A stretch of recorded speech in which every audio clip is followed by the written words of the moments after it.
Hello, hello, hello. Happy Thursday, which means it's almost Friday. So welcome to our daily broadcast of Conversations of Support. I am Laura, and I am here to finish up our 3-day series on trust. Today's topic will be all about broken trust and how to forgive. But before we get started on that, as you see, I'm outside in my usual spot. Had to go back in and get my big coat, though. It's a little chilly out here.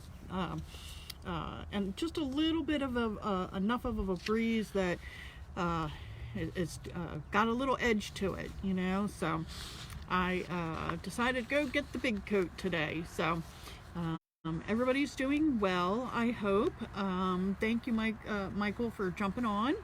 And if you are end up watching this on the replay, let me know where you're watching from. And I thank you for joining us. So let's get started. Today's topic, we have been talking about trust. And today we're going to talk about broken trust. It's not the happy, warm feeling that we get, right? So there are different scenarios where broken trust can happen. It can be with our spouse. It can be with our children. It can be with a coworker. It can be in a volunteer situation. I mean, when I say coworker, it also means it doesn't have to be a paid place where you're employed. It can be something that you're doing when you're volunteering. So really, broken trust can happen anytime. It can happen with our close friends or acquaintances. So, but what do we do when that happens, right? So I think the first thing that we all want then, when we feel that the trust has been broken with somebody, it means that we feel that they have done something to hurt us, and then that causes us to build our wall to protect ourselves. But when somebody hurts you, what do you expect? You expect an apology, right? So one of the things that I found is a real apology requires 5 different things. And first thing is that the person giving you the apology needs to freely admit their role, their fault in the situation. The second thing would be to fully accept their own responsibility for their actions. And the third thing would be to humbly ask for forgiveness. And then the fourth thing would be to immediately change their behavior, stop doing whatever caused the problem. And the fifth would be to actively rebuild the trust between the two of you. So not many people are able to do a real apology. It's so hard, isn't it, to say, I'm sorry. Sometimes many people, if I were to tell you that you hurt me, you may not feel that you did anything wrong, right? So if you don't think you did anything wrong, why would you apologize to me, right? So that's why getting a true, real apology is, in my experience, kind of rare. You'll get part of that, but maybe not all of that. You'll get somebody who will say, well, I'm sorry I hurt you, but they won't accept their behavior. So what we have to do then is to focus on the forgiving part. We have to go ahead and forgive them, right? So forgiveness does not come easily to any of us, especially when someone we have trusted betrays our trust. And yet, if we do not learn to forgive, we will discover that we can never really rebuild that trust. If you can't fully and truly forgive that person for hurting you, for breaking the trust, then there is no trust to rebuild and get back to the way you were before. So that takes forgiveness takes a lot of effort and a lot of work to do. So another a sentiment that I found that I really think does explain a lot says, you must make a decision that you are going to move on. It would happen, it won't happen automatically, and you will have to rise up and say, I don't care how hard this is. I don't care how disappointed I am. I'm not going to let this get the best of me. I'm moving on with my life. So if you can't rebuild the trust with that person, you can forgive them, but if you're not able to totally forget and let go of the hurt, then you need to consciously be able to say to yourself, it's time to move on, and we're going to appreciate that relationship that we had at that time. It was meant to be at that time, but now it's time to embrace and welcome other people into your lives that will benefit you. Because rebuilding trust when it's been broken is not dependent only on the person who has broken it or how many times they can prove they are honest. It depends on the person who has decided not to trust anymore. Though they may be totally justified in their decision not to trust, as long as they choose not to, the relationship has no hope of survival and should be ended. If or when they decide to trust again, there is hope reborn. So do you understand what I just read there? That was another sentiment that I found that I really liked. That rebuilding trust is a two-way thing, and it is both not that just that person that you feel broke your trust, but also yourself.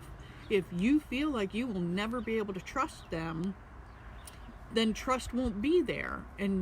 But if you do decide to trust again, then that shows us that we have hope, right? So, hey May, how are you? Thanks for hopping on. So I'm sitting outside, a little chilly today, but we're finishing up our 3-day series on trust, and today is all about broken trust and how we can try to forgive or move on from a situation or people that have broken our trust, and figure out a way to keep things positive in our own lives. Because what we've discussed before when we talked about forgiveness in general, if we don't decide to let it go, it doesn't punish that person who hurt you. It punishes ourselves and makes our health maybe not be so great. It makes our moods not so great, right? So, one of the other sentiments that I found, and you can find all of this on the Conversations of Support page, is you don't have to trust someone in order to forgive them, but you do have to forgive them in order to make trust possible again. So in my own personal experience, a couple of years ago, in a work environment, which was also located in a religious affiliation, trying to think of the right word there, and so it kind of made it really hard for me to accept the way I had been treated by several co-workers and some higher ups that I needed to report to, that kind of thing. And I had felt that they had all been friends of mine. Well, then they broke their trust by the way they behaved toward me. And it's taken me a long time to get to that forgiveness part. And I have consciously had to say that I forgive them every day.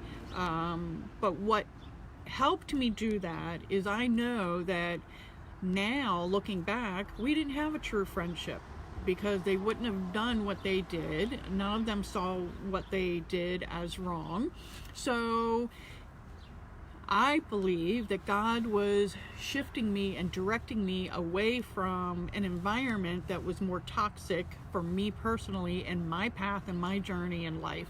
So I used that then as a way to be able to forgive them, because I was never going to get an apology from them, and any of them at all. So I have tried to put that hurt away, and I have said, you know what, I can be cordial and I can be pleasant when I see them, but we're not, the wall has been built. We're not going to, I have chosen not to put trust in those people again in that sense, because I am not willing to put myself and make myself that vulnerable.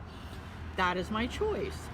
but it has enabled me to move beyond that, and that way I can focus on other paths in my life where I can still be appreciated and welcomed and find new friendships and all of that. So thank you all for jumping on. We're talking about broken trust and how do you move on and forgive. It's not an easy topic at all. Let me know how you guys have ever if you've ever had a situation where you had to forgive somebody and without ever receiving an apology back. How did you handle it? What did you do to get you over that hump of, of hurt? Because that's really what it means. And I've discovered, for me, when I feel a person has broken my trust, it's because I cared, and I cared too much in one sense, because that's why my hurt was so large or whatever. The hurt showed that I cared about these people, I cared about this program, and it was all pushed away, and I was treated as if, what we had done didn't matter. So I know, in order for me to be able to forgive them without receiving an apology, I needed to just let it go and understand that God only wanted them to be a part of my life during an X amount of time, and now it's time to move on and let me welcome other newer friends who are better suited for me now at this time of my life. So I also found one thing that I wanted to share. There's like 7 steps in the process of being able to rebuild the trust. The first would be to observe and acknowledge what has happened. So that's the first thing. I can look back at that situation. I can acknowledge what happened. I can look back and see how it happened. The second thing would be to allow the feelings to surface, which meant I had to allow my grief, I had to allow my anger, I had to allow my disappointment, and I had to allow, what would be my other emotion that I've gone through? I've gone through so many, but and the hurt, that I experienced with the way things happened over the last several years in that situation. Third thing is to get support. So what does that mean? Who's your support group out there? Do you have a group of friends that you can trust, that you can vent in a safe environment, that they're not going to go back and break your trust and tell others what you've said, or just to sit there and let you cry, let you be mad, or whatever, and then help you focus on moving forward? Do you have that? If you don't, you can also reach out for professional support. There's lots of organizations out there. There's counselors, there's therapists, whatever. So it would really depend on for me, the situation or the person that I'm trying to forgive, whether or not I needed extra support beyond close family and friends. The fourth step is to reframe the experience. And does anybody know what that means? That means you have to look at everything that happened and you reframe it from a negative situation to a positive situation. So I can look back and I can take a look at everything that happened, and I can flip it to the positive. Then the fifth step is taking responsibility for my own actions, and I can take responsibility for my own actions. That, when I'm hurt, I'm not the nicest person in the world, and I tend to just stop talking, and I am great at doing the silent treatment. So I think that's the Italian in me that shows up when I'm upset, when I'm mad, I'm hurt especially. I can admit that I don't always handle it well.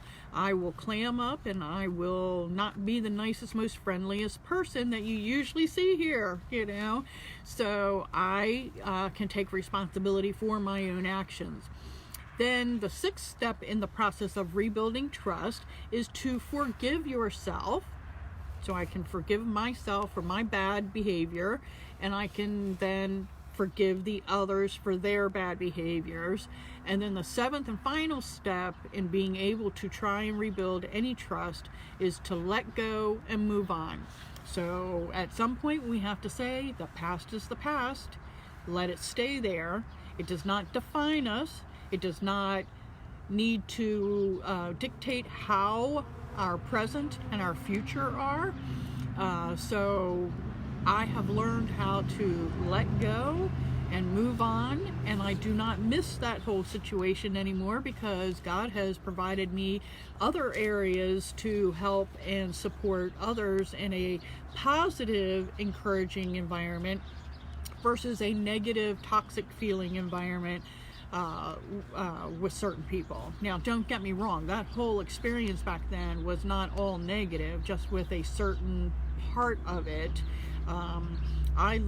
There's lots of positives out of that experience in my life and that time in my life, and I've am blessed to still be true friends with many of those people from that time of my life. But I am understanding and okay with not being friends with everybody that I meet. And that's a hard one for me. I think as a fairly outgoing person, I want to be friends with everybody, right? And when somebody doesn't really respond back or isn't as committed to the friendship as I am, it hurts, right? Don't you? I tend to take it personally. So I am learning, and yes, it's taken me a while, but we don't have to be best friends with everybody. So but we can always be friendly and cordial and smile, right, when we see them, even if in the back of our mind we're going, oh, I can't trust that person again.